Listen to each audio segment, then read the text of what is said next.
want tomorrow. I want tomorrow. I want tomorrow. I want tomorrow today.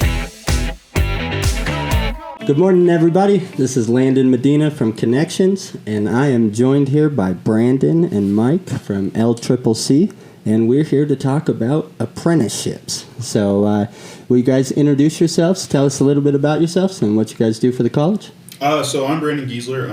I am the HVAC instructor. I coordinate with all the other instructors in the CT buildings or the trade classrooms to develop curriculum and make sure we're working with industry to meet their needs. And then during the summers, I'm actually participating out in the field still Nice. as a service technician. So if equipment's broken, I'm showing up and looking at it and figuring out what needs to be corrected and bringing that experience back into my classroom right now. So that's kind of my job in a nutshell.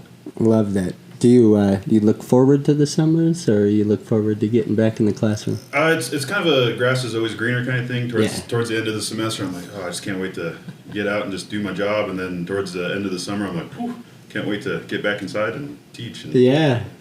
I'm sure it's nice in the winter, though, when it's cold outside. And Oh, you're yeah. just like, ooh, it looks cold out there today. I get a lot of hazing about that. I bet. I get all my buddies from the electricians programmers still giving me a bunch of crap about that. So it's pretty cool, though. Well, congratulations on Thank that. you. And what about you, Mike? Well, my name is Mike Broad, and I am the State Director for the Office of Apprenticeship under the Department of Labor. And I partner with Laramie County Community College as we develop Registered Apprenticeship Programs. They become the related instruction provider for the different sponsors that get involved in many of the occupations where they do offer the related instruction training component. Awesome. And how long have you been doing that for? 15 years. I didn't mean to put you... I'm sorry about that. I didn't mean to put you on the spot. I had to think about that. You didn't have that one in your notes, huh? No, I did not. Gosh. So what made you get into this, then? I was an educator for 28 years, Okay. and I saw the direction that education was going, and it was getting so far away from taking students and be able to train them for work beyond or life beyond high school. And the whole direction was just pushing everybody to college. Mm-hmm. Not everybody should go to college. Not everybody wants to go to college, and not every job requires a college degree. But we were doing nothing for the infrastructure of the United States, the jobs that do require higher ed, but not, or some sort of intentional training, but not a degree. Right. And so we were doing nothing for that. And as we were hearing more and more about shortages in the fields for the different occupations, unable, the sponsors of businesses unable to hire a skilled workforce. So, this job came open, and I actually had the director that was in the job prior to myself come and ask me to apply. Oh, nice. Well, my master's is in mastery learning, Okay. and which deals with intentional learning or mastery of skill sets using more than one modality of learning, which is what they do in the fields that these guys are talking about in these apprenticeship programs. Yep. You went to school, you did the hands-on learning. Yep. You learned more. You mastered those skill sets, because you can't have just the hands-on learning and not the theoretical learning. You won't have the troubleshooting. Yep. Or those different skill sets. So basically, both skill sets are intentional for the learning that is needed for these occupations, but yet at the same time opens up more modalities so that you do master those skill sets that are needed to do the job. Love it. And for you, Brandon, how come you got involved in the trades? I was kind of on the part of that generation where it was like go to college, kind of like Mike was describing. And so I tried that originally when I got out of high school. I had a scholarship to LCCC, but I had really no direction. So I figured I'd just go knock out my gen eds. It didn't work out for me, so I took a different path of in life. And then once I kind of like, finally found myself as needing to like actually do a career in life. My dad was in the trades. Nice. And he was the one who was always telling me, go to college, you know. But he lived a really successful life, you know. I was never hungry, never went without a roof over my head, things like that. So it was like, all right, I'm going to get into the trades and do just like my old man did. So I pursued the electrical at first, but I wanted to go to school first, and so I started looking at schools, and I learned about HVAC, and so that's kind of what got me involved in that. And the more I got into it, the more it really fit my personality, just troubleshooting and all that. My love of tools, playing with tools and stuff like that. So it really meshed well with me. Nice. Now, for those of you guys who are watching and don't know really about apprenticeships, from my experience and from what I've seen other people experience, it's a really unique opportunity because you can get paid, and you get paid to learn these skills. You're not paying, you know, for 4 years and then get the chance to get a degree and then start making money. These people are paid from the beginning and can go to work while they're going through their apprenticeship programs, correct? Well, they have to be. That's a requirement. They must be employed. Perfect. So, like, instead of getting out of college, out of a 4-year degree and owing $40,000, there's a lot of people that owe a lot more than that. You should be able to get out pretty much debt free and earning the whole time, right? Yeah, like I think the biggest expense that you have as an apprentice is what tools you need for the job is basically going to be the only thing you have to come up with. Other than that, the education piece right now is handled. The on-the-job learning is handled, and when you're working under somebody, generally they have all the tools that you would need to do the job. Yep. So you're going to be able to slowly piece together your tool set. So it's not like go out and buy them all at once. So the sting of that, it's a lot better. Yeah. We used to have to buy a tool every Friday. Right. And that's how I'd get my tool bag up. But anymore, there are scholarships and grant monies out there to help with that. Really? Yes, and the program right now at the college is being paid for by a registered state expansion grant. The college applied for an expansion grant and they received it, and so the plumbing and HVAC are both being paid for right now. The tuition is that's being paid incredible. for by an expansion grant. There are also WIOA funding that can help as a person, just as they're getting involved in apprenticeship or before they apply, to help with supportive services. Tools could be involved in those supportive services. Also, the Wyoming Department of Workforce Services has a registered apprenticeship grant. And new sponsors or old sponsors, whoever, they can apply for that grant. And that grant is designed to pay for the education costs. Wow. That's incredible. Okay, so speaking of apprenticeships now and where they're going in the future, I know that we've seen a big problem with people retiring out of the trades faster than people are coming into the trades. Can you talk to me a little bit about that? Yes, we definitely have a skills gap. Okay. That is very definite. And unfortunately, due to the fact that we have the schools pushing to college, we're trying to work with the schools, the high schools, and trying to bring in counselors, teachers, parents.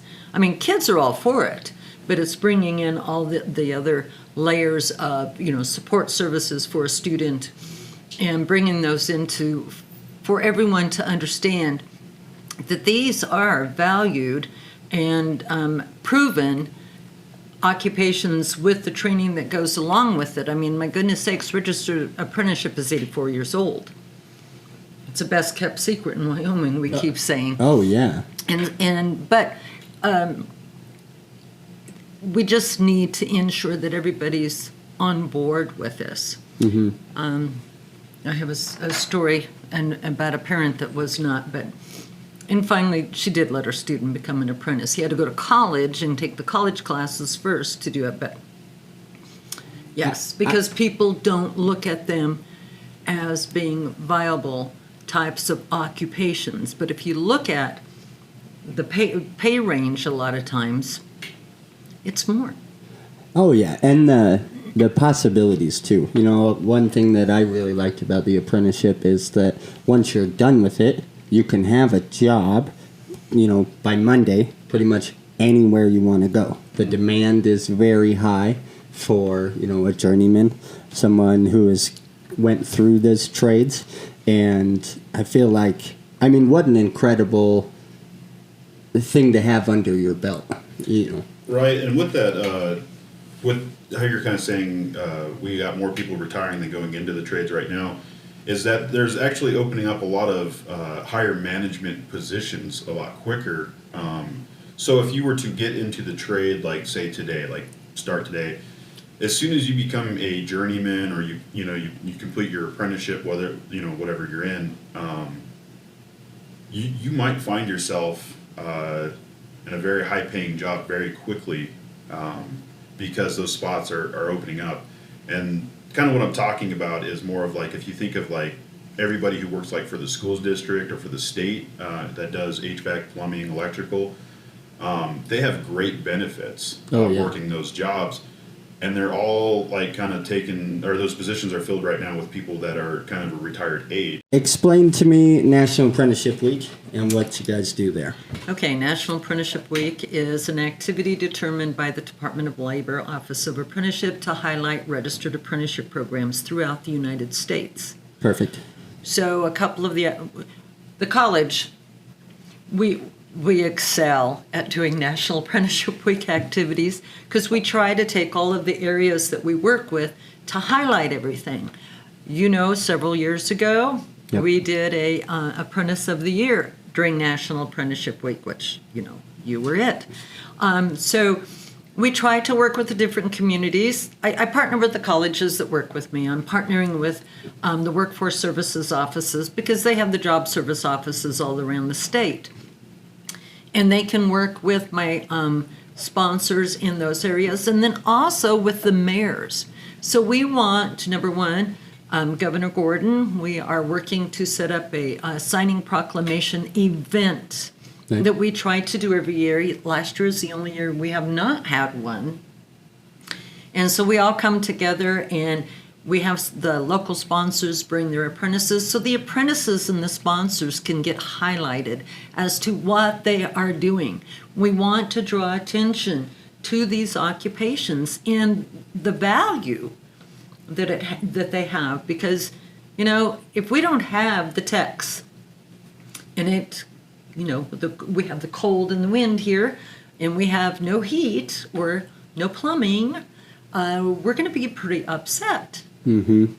And it's tough enough as it is. You can't get somebody oftentimes just immediately, so you do have a little bit of time.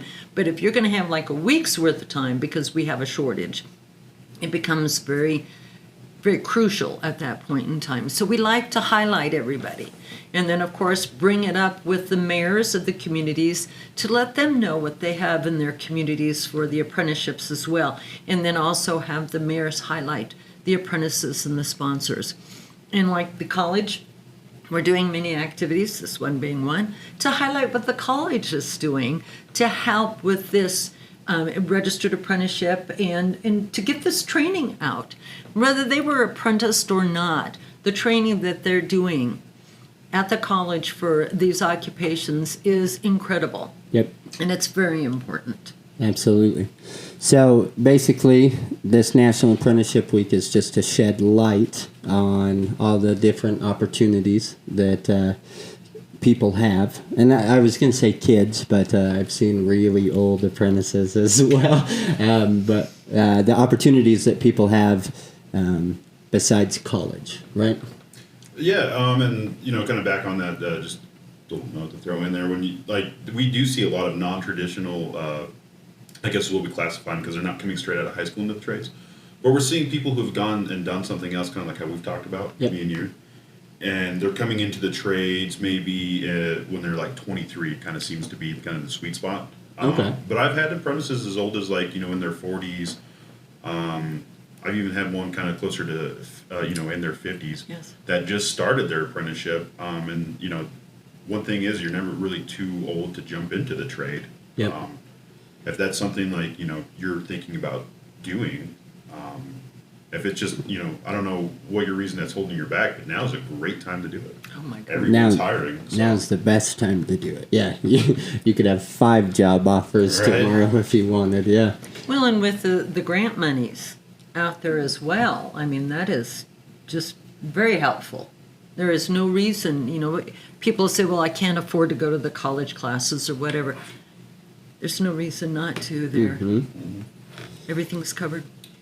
But kind of back to the original question about Apprenticeship Week is that, to me, I guess my input on it is that this is a chance to highlight and celebrate the apprenticeship, because the apprenticeship right now, like in any trade, is the backbone of that trade. They're the ones that are doing, all the grunt work. Yeah. They're the ones yeah. kind of, getting in the tighter spaces and doing stuff. And, the journeyman's able to sit back and maybe even tell a story about when they were in that exact scenario.